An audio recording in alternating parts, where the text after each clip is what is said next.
स्वागत आहे तुमचं एका नवीन व्हिडिओमध्ये. जर तुम्ही या चॅनलवरती नवीन असाल तर चॅनलला सबस्क्राईब करा आणि व्हिडिओ आवडल्यास व्हिडिओला लाईक आणि शेअर अवश्य करा. विशाल आणि स्नेहा यांचा प्रेमविवाह झाला होता. दोघे एकमेकांवर खूप प्रेम करत होते. लग्नानंतर काही वर्ष त्यांचा संसार सुखाने सुरू होता. विशाल एका खाजगी कंपनीत चांगल्या पगाराची नोकरी करत होता, तर स्नेहा शाळेत शिक्षिका होती. काही वर्षांनी त्याच्या घरी गोंडस मुलाचा जन्म झाला. त्याचं नाव त्यांनी शुभंकर ठेवलं. मुलाच्या जन्मामुळे घरात आनंदाचं वातावरण होतं. विशाल आपल्या मुलावर जीवपाड प्रेम करायचा. पण एका दिवशी कंपनी बंद पडली आणि विशालची नोकरी गेली. सुरुवातीला त्याने अनेक ठिकाणी मुलाखती दिल्या. रोज सकाळी फाईल घेऊन बाहेर पडायचा आणि संध्याकाळी निराश होऊन घरी यायचा. महिने गेले पण नोकरी काही मिळाली नाही. घर खर्च चालवण्यासाठी स्नेहाने तिच्या नोकरीवर अधिक लक्ष दिलं. विशालने ठरवलं की मी घरी राहून घरची संपूर्ण जबाबदारी सांभाळेन. तो सकाळी उठून चहा बनवायचा, शुभंकरचा डब्बा भरायचा, त्याला शाळेत सोडायचा. घरी येऊन स्वयंपाक, कपडे धुतणे, भांडी घासणे, साफसफाई सगळी कामे हसत हसत करायच्या. शेजारी मात्र कुजबूज करायचे. बायको कमवते आणि नवरा घरी बसतो. याला लाज नाही का? हे शब्द विशालच्या मनाला खूप लागायचे. पण तो काही बोलत नसे. एक दिवस शुभंकर शाळेतून उदास चेहऱ्याने घरी आला. विशालने विचारलं, काय झालं रे बाळा? शुभंकर रागाने म्हणाला, माझे मित्र मला चिडवतात. म्हणतात तुझे बाबा घरकाम करतात. त्याच्या बाबांसारखे ऑफिसला जात नाही. विशालच्या हातातून चमचा खाली पडला. त्याने शांतपणे विचारलं, मग तू काय म्हणलास? शुभंकर म्हणाला, माझ्याकडे उत्तरच नव्हतं. त्या रात्री जेवताना शुभंकर पुन्हा म्हणाला, बाबा तुम्ही नोकरी का करत नाही? मला तुमची लाज वाटते. हे शब्द ऐकताच विशालच्या डोळ्यातून अश्रू आले. पण त्याने ते लपवले. तो फक्त एवढंच म्हणाला, एक दिवस तुला सगळं समजेल बाळा. रात्री स्नेहा घरी आली. तिने विशालच्या डोळ्यातील दुःख ओळखलं. काय झालं विशाल? विशाल शांतपणे म्हणाला, आज आपल्या मुलालाही माझी लाज वाटते. स्नेहाच्या डोळ्यात पाणी आलं. ती म्हणाली, तू घरासाठी जे करतोस त्याची किंमत एक दिवस त्याला नक्की समजेल.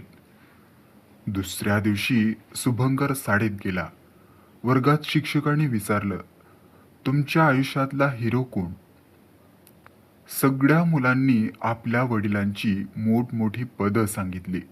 कोणी डॉक्टर, कोणी इंजिनियर, कोणी पोलीस तर कोणी अधिकारी. शुभंकर मात्र शांत बसला होता. घरी येताना त्याच्या मनात सतत एकच विचार होता, माझे बाबा खरंच काही करत नाही का? त्याला माहीत नव्हतं की पुढच्या काही दिवसात त्याच्या आयुष्यात अशी घटना घडणार होती जी त्याचे विचार कायमचे बदलून टाकणार होती. दुसऱ्या दिवशी शुभंकर शाळेतून घरी आला. त्याच्या चेहऱ्यावर चिंता होती. विशालने नेहमीप्रमाणे त्याच्यासाठी गरम पोहे आणि दूध तयार ठेवलं होतं. ये बाळा, आधी काहीतरी खाऊन घे. पण शुभंकरने ताट बाजूला सरकवले. मला भूक नाही. विशाल काही बोलला नाही. तो शांतपणे स्वयंपाकघरात गेला. संध्याकाळी स्नेहा घरी आली. शुभंकरने आईला सगळं सांगितलं. आई, सगळे माझी थट्टा करतात. म्हणतात माझे बाबा बायकोसारखे घरकाम करतात. स्नेहाने मुलाला जवळ घेतलं. बाळा, घरासाठी कष्ट करणारा माणूस कधीच लहान नसतो. पण शुभंकरला ते पटत नव्हतं. काही दिवसांनी शाळेत सहलीची घोषणा झाली. प्रत्येक विद्यार्थ्याने 5,000 रुपये भरायचे होते. शुभंकर आनंदाने घरी आला. बाबा, मला सहलीला जायचं आहे. विशालने हसत विचारलं, किती पैसे लागतील? 5,000. हे ऐकताच विशाल आणि स्नेहा एकमेकांकडे पाहू लागले. त्या महिन्यात घरभाडे, वीज बिल आणि इतर खर्चामुळे त्याच्याकडे पैसे उरले नव्हते. रात्री दोघेही बराच वेळ जागे होते. स्नेहा म्हणाली, या महिन्यात चक्क नाही. विशाल मात्र शांत होता. दुसऱ्या दिवशी सकाळी शुभंकर उठला तेव्हा त्याचे बाबा घरात नव्हते. संध्याकाळी ते परत आले. त्याच्या हाताला फोड आले होते. कपडे धुळीने माखलेले होते. कुठे गेले होता? स्नेहाने विचारलं. विशाल हसत म्हणाला, थोडे काम मिळालं होते. प्रत्यक्षात तो दिवसभर बांधकामावर मजुरी करून आला होता. संध्याकाळी मिळालेले पैसे त्याने स्नेहाच्या हातात ठेवले. हे ठेव शुभंकराच्या सहलीसाठी. स्नेहाच्या डोळ्यात अश्रू आले. सलग 8 दिवस विशाल सकाळी घरकाम करून मजुरीला जाऊ लागला. रात्री उशिरा घरी येई. थकलेला असला तरी दुसऱ्या दिवशी पुन्हा स्वयंपाक, भांडी आणि मुलांची तयारी करत असे. एका दिवशी शुभंकराने बाबाच्या हातावरचे फोड पाहिले. बाबा, हे कसं झालं? विशाल हसत म्हणाला, काही नाही रे, थोडंसं काम केलं. शुभंकरला अजूनही त्याचं सत्य समजलं नव्हतं. सहल फी भरण्याच्या शेवटचा दिवस आला. विशालने 5,000 रुपये शुभंकरच्या हातात ठेवले. जा बाळा, आनंदाने सहलीला जा. शुभंकर आनंदाने शाळेत गेला. तेवढ्यात त्याच्या वर्गशिक्षकांनी सांगितले, आज आपल्या सहलीचा एक विशेष पाहुणा येणार आहे. ते आपल्याला मेहनतीचं महत्त्व सांगणार आहेत.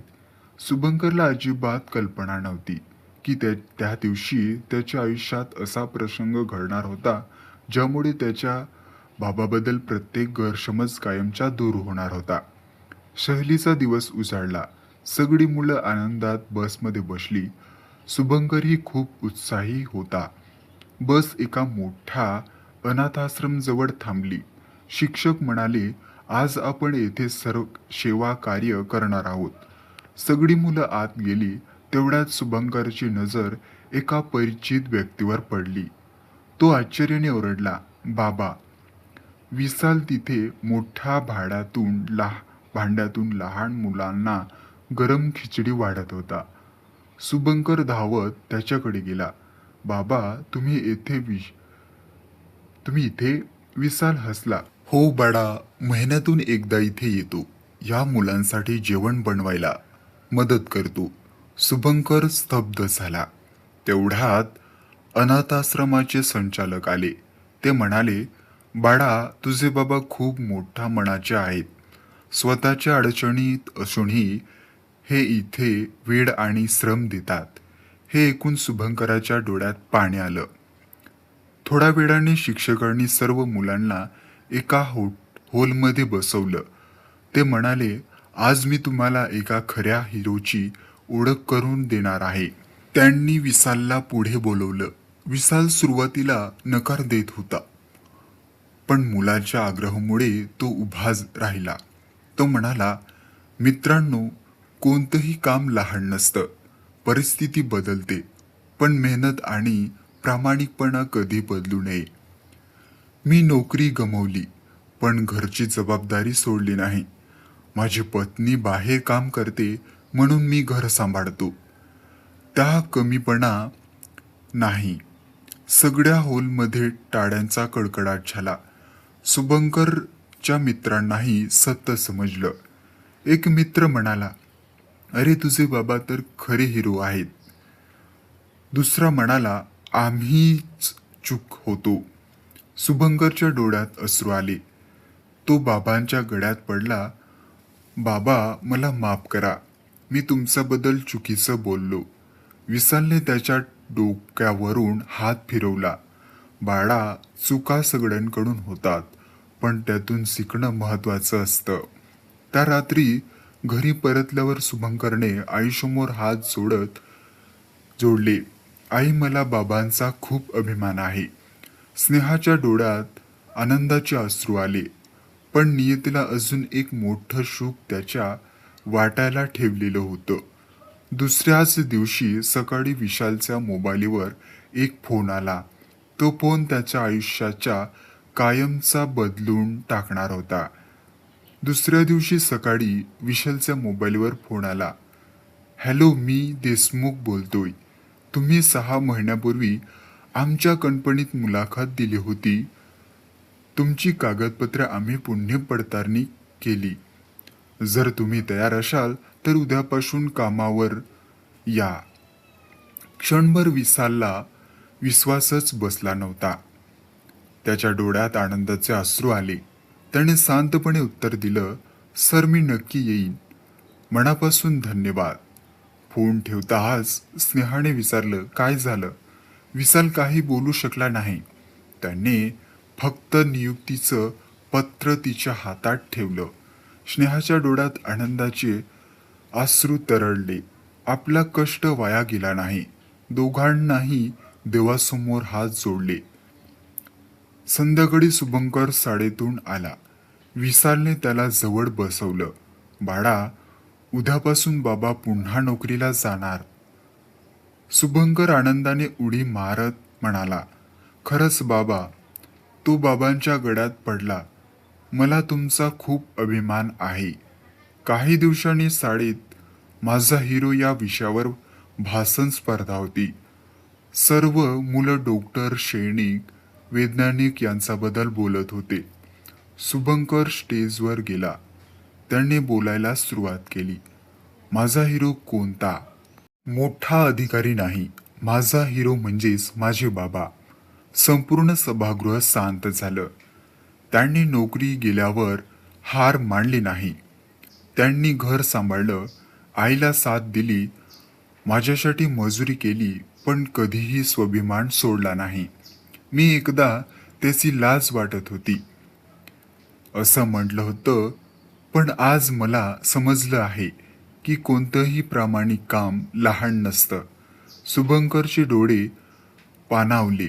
आज मी सगळ्यांसमोर माझ्या बाबांची माफी मागतो. संपूर्ण सभागृह टाळ्यांच्या गजराने दणाणून गेलं. कार्यक्रमानंतर मुख्याध्यापकांनी विशालला स्टेजवर बोलावलं. त्याच्या हातात एक सन्मान चिन्ह होतं. आज आम्ही अशा वडिलांना सन्मान करत आहोत ज्यांच्या संकटातही कुटुंबाची साथ सोडली नाही. सर्वजण उभे राहून टाळ्या वाजवतात. विशालने सन्मान स्वीकारला आणि म्हणाला, हा सन्मान माझा नाही, प्रत्येक त्या आई वडिलांचा आहे जे आपल्या मुलाच्या भविष्यासाठी स्वतःची स्वप्न बाजूला ठेवतात. काही महिन्यांनी विशालच्या मेहनतीमुळे त्याला कंपनीत बढती मिळाली. घराची परिस्थिती सुधारली. नवीन घर घेतलं. शुभंकर अभ्यासातही मेहनत घेऊ लागला. एका रात्री तो बाबांच्या जवळ बसून म्हणाला, बाबा, मोठा झाल्यावर मी तुमच्यासारखा प्रामाणिक माणूस बनणार. विशाल हसला. माझ्यापेक्षा चांगला माणूस बन. यातून आपल्याला असं शिकायला मिळतं की नोकरी माणसाची ओळख नसते. त्याचा स्वभाव, मेहनत आणि कुटुंबासाठी केलेला त्याग हीच त्याच्या खरी ओळख असते. कोणतेही प्रामाणिक काम कधीही लहान नसते. जर ही तुम्हाला कथा आवडली असेल तर व्हिडिओला लाईक करा आणि असेच नवनवीन व्हिडिओ पाहण्यासाठी या चॅनलला सबस्क्राईब करा. धन्यवाद.